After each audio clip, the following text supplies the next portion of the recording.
I want to circle back to something you said earlier, Kristen, about a student who has an upward trend in GPA is looked upon perhaps more favorably than one who has a consistent GPA, even if the averages might be the same, because the low to high shows the potential and shows a certain progression. And I've had a number of students in this situation, oftentimes who they maybe goofed off a little bit freshman year, or they didn't fully adjust to undergrad freshman year, and they're concerned about it and they wonder how it'll be looked upon. And so I'm guessing you would say, well, if they have the upward trend, that'll be looked upon more favorably. Do they actually need to write an addendum about that freshman year if there's nothing particularly noteworthy about it? I would say no.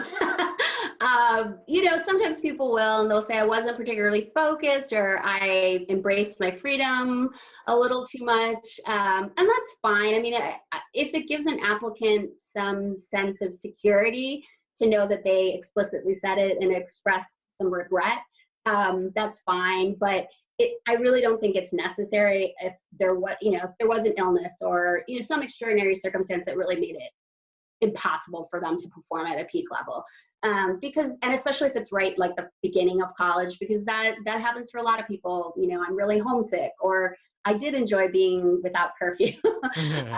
And so we know those things. There's kind of a collection of things that happen, and it's not that uncommon.